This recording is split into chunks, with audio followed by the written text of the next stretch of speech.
আমার ভাইরা, মুহররম মাসের বিশেষ করে 5টা আমলের কথা নবীজি বলেন। 1 নাম্বার হলো চাঁদ দেখা। চাঁদ তো উঠেই গেছে। 1 নাম্বার কি ছিল? মুহররম মাসে চাঁদ দেখা। এটাও একটা গুরুত্বপূর্ণ আমল। নবীজি সাল্লাল্লাহু আলাইহি ওয়াসাল্লাম বলেন, তিরমিজি শরীফের 3451 নম্বর হাদিসের বর্ণনা, যখন আমরা মুহররম মাস পাবো তখন আল্লাহর কাছে দোয়া করব, আল্লাহুম্মা আহিল্লাহু আলাইনা বিল ইয়ুমনি ওয়াল ঈমান ওয়াস সালামাতি ওয়াল ইসলাম রাব্বি ওয়া রাব্বুকাল্লাহ। যখন চাঁদ উদিত হয় তখন এই দোয়াটা পড়তে হয়, যাতে আল্লাহ পাক আমাদেরকে এই বছরে নিরাপত্তা দান করেন। আল্লাহ পাক যেন আমাদের ঈমানটাকে বৃদ্ধি করে দেন। আল্লাহ যেন পুরা বছরটাকে আমাদের শান্তির কারণ বানিয়ে দেন। এইভাবে চাঁদ দেখার পরে দোয়াটি পড়া। তাবরানী শরীফের বর্ণনা 6241 নম্বর হাদিসের বর্ণনা, হযরতে আব্দুল্লাহ ইবনে হিশাম রাদিয়াল্লাহু তাআলা আনহু থেকে বর্ণিত, সাহাবায়ে কেরাম এই মাস যখন এসে যেত তখন পরস্পর একজন আরেকজনকে তালিম দিতেন, আর তারা একজন আরেকজনকে দোয়া শিখিয়ে দিতেন। আল্লাহুম্মা আদখিলহু আলাইনা বিল আমনি ওয়াল ঈমান ওয়াস সালামাতি ওয়াল ইসলাম ওয়া জাওয়ারিম মিনাশ শাইতান ওয়া রিদওয়ানু মিনার রহমান। শয়তান থেকে যেন আমরা আল্লাহ পাক রব্বুল আলামিনের কাছে সুরক্ষা লাভ করতে পারি, এজন্য এই মাসের প্রথমেই আল্লাহর কাছে এই দোয়াটি করা। তাহলে মুহররম মাসের 1 নম্বর আমল হলো চাঁদ দেখার দোয়া পড়া। আল্লাহ যেন আমাদেরকে পুরাটা বছর আমানের সাথে রাখেন, নিরাপত্তার সাথে রাখেন। 2 নম্বর আমল হলো এই মুহররম মাসে বেশি বেশি তওবা করা। তিরমিজি শরীফের বর্ণনা 751 নম্বর হাদিসের বর্ণনা, নবীজি সাল্লাল্লাহু আলাইহি ওয়াসাল্লাম বলেন, ইন কুনতা সাইমান বা'দা শাহরি রমাদান ফাসুমুল মুহররম ফাইন্নাহু শাহরুল্লাহ। রমাদানের পরে তোমরা যদি রোজা রাখো তাহলে মুহররমে রোজা রাখো, কারণ এই মুহররমের রোজাটা আল্লাহ পাক রব্বুল আলামিনের কাছে বড় পছন্দনীয়।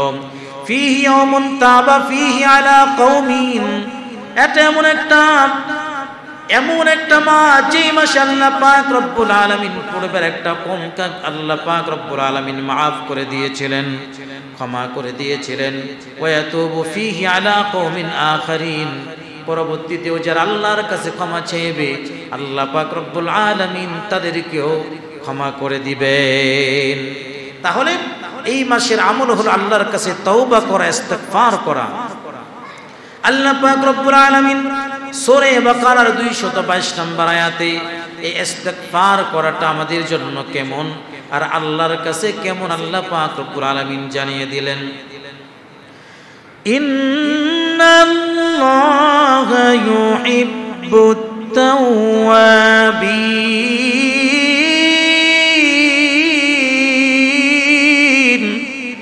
আল্লাহ পাক রব্বুল আলামিন বলেন, নিশ্চয়ই যারা আল্লাহর কাছে তওবা করে আল্লাহ পাক রব্বুল আলামিন তওবাকারীদেরকে বড় পছন্দ করেন, তওবাকারীদেরকে আল্লাহ পাক বড় ভালোবাসেন।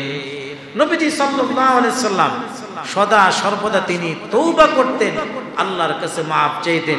অথচ নবীজির জীবনে কোনো গুনাহ আছে? তো জুড়ে বলেন, গুনাহ আছে? গুনাহ না থাকার পরেও যদি নবীজি সাল্লাল্লাহু আলাইহি সাল্লাম এত পরিমাণ তওবা করতে পারে, তাহলে আমাদের মতন গুনাহে ডুবে থাকা ব্যক্তিদের জন্য কেমন তওবা করা দরকার। সহিহ বুখারীর বর্ণনা 6307 নম্বর হাদিসের বর্ণনা, নবীজি সাল্লাল্লাহু আলাইহি ওয়াসাল্লাম বলেন, ওয়াল্লাহি ইন্নী লা আস্তাগফিরুল্লাহ ওয়া আতুবু ইলাইহি ফিল ইয়াউমি আকতারা মিন 70 মাররা। নবীজি সাল্লাল্লাহু আলাইহি ওয়াসাল্লাম প্রতিনিয়ত 70 বারেরও অধিক আল্লাহ পাক রব্বুল আলামিনের কাছে তওবা করতেন। নবীজি সাল্লাল্লাহু আলাইহি সাল্লাম 70 বারেরও বেশি প্রতিদিন খাস দিলে খাঁটি দিলে আল্লাহর কাছে, যেটাকে তওবা বলা হয়, সেভাবে আল্লাহর কাছে তওবা করতেন। আবু দাউদ শরীফের বর্ণনা 1518 নম্বর হাদিসের বর্ণনা হযরতে আব্দুল্লাহ ইবনে আব্বাস রাদিয়াল্লাহু তাআলা আনহুমা থেকে হাদিসটি বর্ণিত। নবীজি সাল্লাল্লাহু আলাইহি ওয়াসাল্লাম বলেন, মাল্লাযিমাল ইস্তিগফার, যারা ইস্তিগফারটাকে জীবনের সাথে যারা ইস্তিগফারটাকে ওতপ্রোতভাবে জড়িয়ে রাখবে, অর্থাৎ যারা ইস্তিগফারের আমলটা বেশি বেশি করবে, জাআলাল্লাহু লাহু মিন কুল্লি দিকিন মাখরাজা, আল্লাহ পাক রব্বুল আলামিন দুনিয়ার যত বিপদ আছে, দুনিয়ার যত মুসিবত আছে, সমস্ত মুসিবত থেকে আল্লাহ তাকে হেফাজত করবেন। ওয়া মিন কুল্লি হাম্মিন ফারাজা, দুনিয়ার যত টেনশন পেরেশানি আছে, যারা ইস্তিগফার বেশি বেশি করবে, আল্লাহ পাক দুনিয়ার সমস্ত টেনশন পেরেশানি থেকে তাদেরকে মুক্তির ব্যবস্থা করে দিবেন। সুবহানাল্লাহ। ওয়ারাযাকাহু মিন হাইসু লা ইহতাসিব, আল্লাহ পাক কেমন জায়গা থেকে তার রিজিকের ফয়সালা করবেন জীবনে কোনোদিন কল্পনাও করতে পারবে না, অর্থাৎ তাদের জন্য আল্লাহ পাক গায়েবী রিজিকের ব্যবস্থা করে দিবেন। সুবহানাল্লাহ। যারা ইস্তিগফারের সাথে আটার মতন লেগে যায়, আল্লাহ পাক রব্বুল আলামিন তাদেরকে গায়েবী রিজিকের ব্যবস্থা করবেন। এমন জায়গা থেকে রিজিক আসবে আপনি কল্পনাও করতে পারবেন না। আল্লাহ পাক সবকিছুই আল্লাহ পাক রব্বুল আলামিনের দ্বারা সম্ভব নাকি অসম্ভব? একটু জোরে বলেন। সবকিছু সম্ভব, আল্লাহ পাক যা চান তাই করেন। ঘোষণাকার, ইদা আরাদা শাইআন আইয়াকুলা লাহু কুন ফায়াকুন।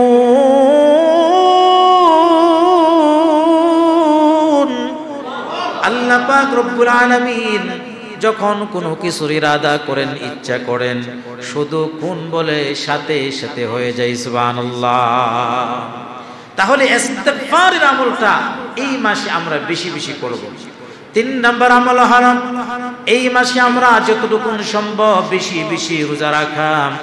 মুসলিম শরীফের বর্ণনা 1163 নম্বর হাদিসের বর্ণনা 1163 নম্বর হাদিসের ভিতরে উল্লেখ করা হয়েছে, বিখ্যাত সাহাবী হযরতে আবু হুরায়রা রাদিয়াল্লাহু তাআলা আনহু থেকে হাদিসটি বর্ণিত। নবীজি সাল্লাল্লাহু আলাইহি ওয়াসাল্লাম বলেন, আফদালুস সিয়ামি বা'দা রমাদান শাহরুল্লাহিল মুহাররম, রমাদানের পরে আল্লাহর কাছে শ্রেষ্ঠ রোজা হলো মুহররম মাসের রোজা। ওয়া আফদালুস সালাতি বা'দাল ফরিদাতি সালাতুল লাইল, আর ফরজ নামাজের পরে আল্লাহর কাছে শ্রেষ্ঠ নামাজ হলো তাহাজ্জুদের নামাজ। জোরে বলি সুবহানাল্লাহ। ফরজ নামাজের পরে আল্লাহ পাক রব্বুল আলামিনের কাছে শ্রেষ্ঠ নামাজ হলো কিয়ামুল লাইল, তাহাজ্জুদের নামাজ। তিরমিজি শরীফের 751 নম্বর হাদিসের বর্ণনা, নবীজি সাল্লাল্লাহু আলাইহি ওয়াসাল্লাম বলেন, ইন কুনতা সাইমান বা'দা শাহরি রমাদান ফাসমুল মুহররম, তোমরা যদি রমাদানের পরে রোজা রাখতে চাও তাহলে তোমরা মুহররম মাসের রোজা রাখো, কারণ মুহররম মাস হলো এটা আল্লাহ পাকের মাস, রব্বুল আলামিনের মাস। তাহলে 3 নম্বরে বেশি বেশি রোজা রাখা। মুহররম মাসের 4 নম্বর আমল হলো বেশি বেশি গুনাহ বর্জন করা। আল্লাহ পাক রব্বুল আলামিনের কাছ থেকে যে গুনাহগুলো করেছি সেই গুনাহগুলো থেকে তওবা করা, পাশাপাশি এই সংকল্প করা যার জিন্দেগিতে কোনো গুনাহ করব না। এই মাসটা আমাদের জন্য সাক্ষী হয়ে যাবে। 5 নম্বর এই মাসের আমল হলো মুহাসারা করা। এই মাসে বেশি বেশি মুহাসারা করা।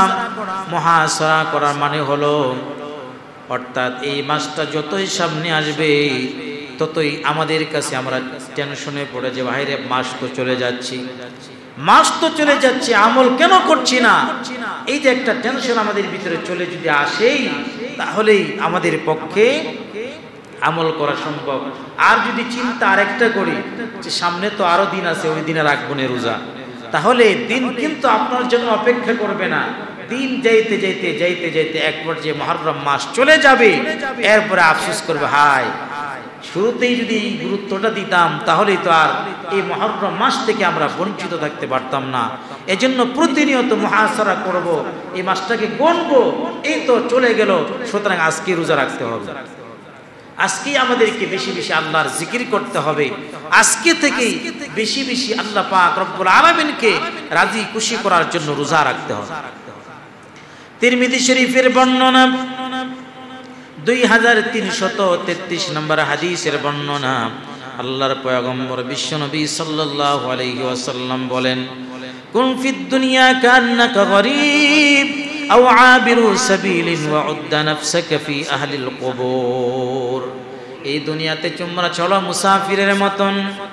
মুসাফির যখন রওনা হয়ে যায় তখন তার নির্দিষ্ট কোনো গন্তব্য থাকে না, সাময়িকভাবে ওই জায়গায় বসবাস করে, একদিন হোক, 2 দিন হোক, 3 দিনের জন্য ওই ব্যক্তি যায়, সাথে করে যা কিছুর প্রয়োজন তার সামগ্রীগুলো নিয়ে যায়। ঠিক তেমনি ভাবে এই দুনিয়াটা, আমরা এই দুনিয়াতে মুসাফির হিসাবে আছি। এই দুনিয়াটা হলো আমাদের জন্য মুসাফিরখানা, এই দুনিয়াটা আমাদের থাকার জায়গা না। যারা এই দুনিয়াটাকে থাকার জায়গা মনে করবে তারাই তো হেদায়েত থেকে বিচ্যুত হয়ে যায়। এই দুনিয়াটাকে আমাদের থাকার জায়গা মনে করা যাবে না, মনে করতে হবে এটা আমাদের জন্য মুসাফিরখানা। মুসাফির যেমন একটা জায়গাতে সে দীর্ঘকাল থাকে না, সুতরাং আমরাও মুসাফিরের হালতে জিন্দেগি কাটাবো, কবরের কথা আমরা স্মরণ রাখবো, তবেই আমাদের পক্ষে আমল করা সম্ভব, নতুবা আমাদের পক্ষে আমল করা সম্ভবপর হবে না। এই আশুরার দিনে অনেক গুরুত্বপূর্ণ জিনিস সংঘটিত হয়েছিল, যা বর্ণনা করলে আরো কিছু সময় লাগবে, যেটা আজকে করা সম্ভব হবে না। ইতিহাস আমাদের জানা দরকার। মুহররম মাস কতটুকু আল্লাহর কাছে গুরুত্বপূর্ণ মাস। মুহররম মাস তো মাত্র শুরু হলো। আশুরা যেহেতু পরশুদিন, আশুরা রোজা আমরা রাখবো, আশুরার ফাজাইল সম্পর্কে আলোচনা হলো। আগামীর জন্য ইনশাআল্লাহ এই মুহররম মাসের আরো কিছু ফজিলত বিভিন্ন হাদিসের ভিতরে নবীজি সাল্লাল্লাহু আলাইহি ওয়াসাল্লামের ইরশাদ করেছেন, যেটা আমাদের জানা থাকা দরকার। ইনশাআল্লাহ আগামী জুমা আলোচনা করা হবে। সে পর্যন্ত আমাদের হায়াতকে আল্লাহ কবুল করুক। আর যতটুকু আলোচনা হয়েছে এর উপরে আল্লাহ পাক আমাদেরকে আমলে বাস্তবায়ন করার তৌফিক দান করুন। আমরা সকলে পড়ছি আমিন।